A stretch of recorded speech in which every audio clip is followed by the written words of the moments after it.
Well, good morning once again, and aloha, everyone. Thank you for inviting me to share with you a message on this your Gotane service today. I'm very honored to be here. Today we honor Shinran's birth in reverence for his important spiritual contribution to us, through sharing his deep experience. It was a deep religious transformation through his own struggle as a monk. As a monk, he spent 20 years in Mount Hiei with that struggle. And later, he became a teacher, spiritual leader, and family man. He was shaped by his own experience of exile, marriage, and human relationships, and left us with a heritage of religious insight. Shinran is known as a humble seeker, an influential religious reformer, and brought the teachings to the common people as well. Not very long ago, here at the Hawaii Metsuing, a speaker named Kamuela Inos and his wife, Miwa, shared a message commemorating your service of Earth Day. And what stood out for me in Kamuela's talk was his call to pay attention to all what's around us. I knew he was primarily bringing attention to nature and the importance of nature's role in supporting life for us. The Hawaiian word maka'ala came up for me, and it means to be alert, watchful, and maka meaning eye, and ala meaning awake. And in this life, we are part of a greater whole of nature, and being awakened to this reality is vital. This kind of awakening is a great challenge for many of us. Climate change that we witness today brings testimony to the reality of human-related conditions that impact our environment. The effects of paying attention or not paying attention to our natural ecosystems that sustain life on Earth are readily seen by scientists and us today. In our 21st century, we can anticipate consequences from climate warming, including wildfires, flooding, plagues, warfare, and mass migration. So paying attention to what's around us also includes our relationships with one another as people. The difficulties that are witnessed in America today, in the public arena, there exists slander, forceful and bitter verbal attacks, and instead of dialogue, reaction. Instead of reflection, escalation of disagreements to limitless hatred and acts of violence. Shinran, in his time during medieval Japan, as captured by James Pollard in his book, Let This Be Known, there were much political disputes. Warfare and much bloodshed occurred over the years. During this period when Buddhism was practiced on Mount Hiei and Nara monasteries, things were quite different from what we might expect. Buddhist monks took arms and had battle with rival sects and warrior clans. Buddhism was used by political leadership for their own purpose. Monasteries inspired fear, not through acts of violence, but through popular belief in evil spirits or demons which the monks could supposedly control. Turmoil of the late Heian period experienced much disaster, including a great fire, a great whirlwind, and a great earthquake. Famine and plague was seen with corpses piled up on the streets. Honen, Shinran's teacher, and Shinran were both witness to these terrible events. Religion during Shinran's era, called the latter age of the Dharma, saw Buddhist institutions losing validity, with laypersons' belief system being superstition and escapism. Shinran followed Tendai Buddhism for 20 years, but he could not discover a way to liberation that was suited for his era. Shinran discovered an authentic Buddhist path. He embraced the Pure Land teaching by listening to his teacher Honen, who embodied the timeless truth of the Dharma. Shinran stopped relying on his religious ego or self-power practice and became a seeker like Dhammakara, who the hero of the larger sutra. He taught that purification, ritual purification cannot bring rewards or prevent bad fortune. He taught that evil spirits cannot obstruct the path of the Nembutsu person. Shinran felt that rejecting these misconceptions was necessary in encountering Jodo Shinshu. Shinran in his time could say that Jodo Shinshu is, quote, the path to realization that is vital and flourishing, end quote. He saw it as a universal way to spiritual liberation. His path became that of the continuous seeker. His path was one of paying attention. In reflecting on Shinran's liberation, let us look at what Shinran taught. In opening to the heart of the Dharma, he realizes that there is a world in which we're able to see ourselves as if there were another self looking at us. Here is the difficult part. Normally, we only see the world from our own self-centered way or self-centered viewpoint, and no matter how much we might say that we self-reflect, that we have self-understanding, these are all the self that lives in the world of ignorance or delusion. It is the world of the self that cannot truly see itself.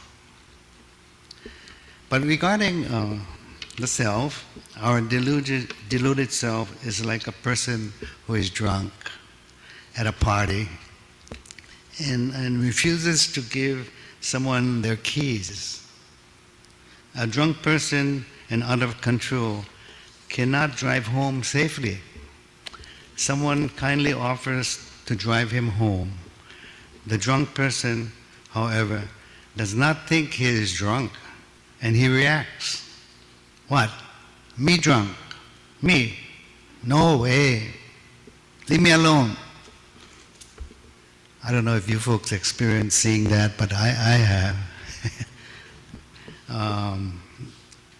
Okay, so the person that is drunk cannot see himself in the state he is in. In that sense, our unenlightened, unawakened self is like that, unable to see itself. Say, for example, you are having an argument with someone and tempers fly. What? Why are you mad? You don't need to get mad. Me? I'm not angry. What makes you think I'm mad? And yet, here they are shouting loudly at each other. Yeah. Here the self that is angry cannot see itself. In the Buddhist world of awakening, however, there is another self, a true self, if you will, that sees the ego itself. There's a story by the Reverend Marvin Harada in his book, Discovering Buddhism in Everyday Life. And it talks about some The story talks about some mischievous boys who actually pushed an older man in the muddy rice paddy. And the man, however, did not run after them or yell at them. Years later, one of the boys searched for this man and confessed that he was one of the boys that pushed him into the muddy rice paddy. "Why didn't you get mad?" the boy asked. The man replied, "You know what? I did get mad, but I heard the voice of Buddha calling, 'Hey, let it go.'" So Reverend Harada explains his thoughts on this story. The voice of the Buddha is the self that is able to see the self. As a follower of Nembutsu, in his heart, he was angered like anyone else. But another self within sees the ego self that reacts with anger. With this capacity to see this within himself, he is able to react differently. He was able to let it go. In the Buddhist world of awakening, our hearts and mind opens to such a self that sees oneself. If you are able to see the world of the self that sees the self, then whenever we get angry, greedy, jealous, hurt, or embarrassed, there is the true self that sees the self. The true self is able to say, "Oh, there goes my anger again. Oh, there goes my greediness again. There goes my ego again." So unless we have the self that sees the self, we will just explode with our anger, greed, hatred, or jealousy. So Sensei Harada asked the question as to how much suffering and strife in this world could be saved if more people had a self that sees the self. Strained relationships between parents and children, husband and wives, bosses and employees might be saved or healed if people had a self that sees the self. How many wars, how much suffering in the world could be avoided if world leaders had a self that sees the self. Seeing oneself, though, isn't it the hardest thing in life? Normally, we see only that which we show the world, our outer sincere self. But Shinran was very aware of our human-centered nature. He referred to it as the foolish being, or Bombu self. Shinran sees his true self inside himself, the self-centered, deceitful, insincere, foolish self. Seeing this within himself, this is his enlightened self. The inner ego that is hard to see, Shinran is able to see only because he has a mirror. The mirror is his true self that reflects and illuminates, showing his ego self. So the Shin Buddhist path is one of seeing oneself. It's the hardest thing in the world to see in life. But once a life is illuminated or reflected such that we get a glimpse into our ego self, our life can be seen from a different perspective, radiant, bright, and unbounded. During Shinran's early experience of Mount Hiei, the challenge he faced in dealing with spiritual liberation was a reliance on self-power practice, or through one's ability to reach liberation through one's own effort. His eventual search for answers, and through meeting Honen, his teacher, he saw another path. The Nembutsu path was seen as his deep, profound path to Buddhahood. Buddhahood is to become an enlightened, liberated person in the true reality of life, just as it is. It is to become a true human being. It is to live the most meaningful, creative, dynamic life that one can live as a human being. It is to live a life of true self and not the ego self.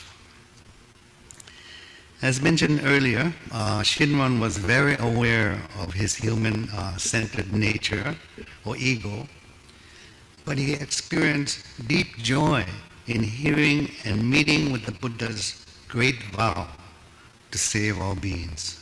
And through this encounter, made possible through Shinran's entrusting heart, he was able to see the negative qualities of his being.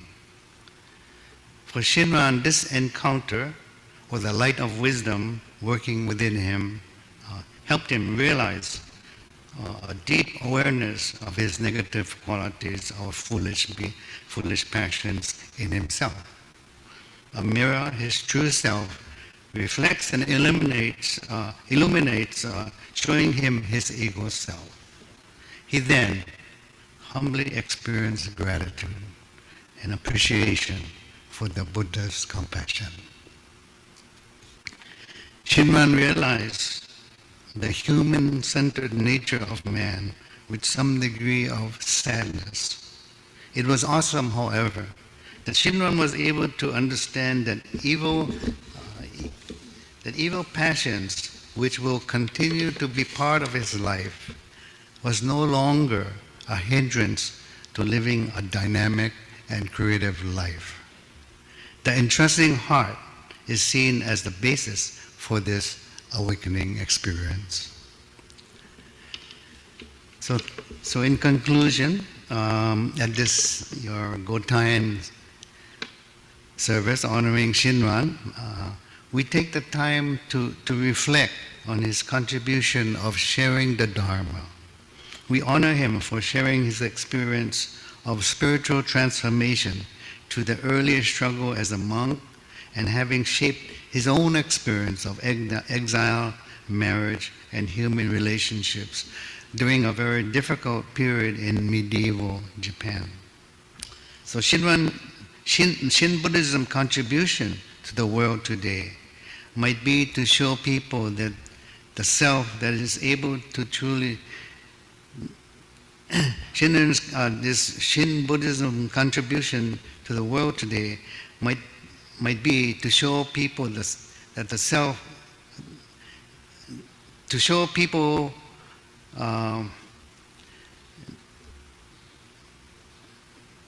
one can truly see the self.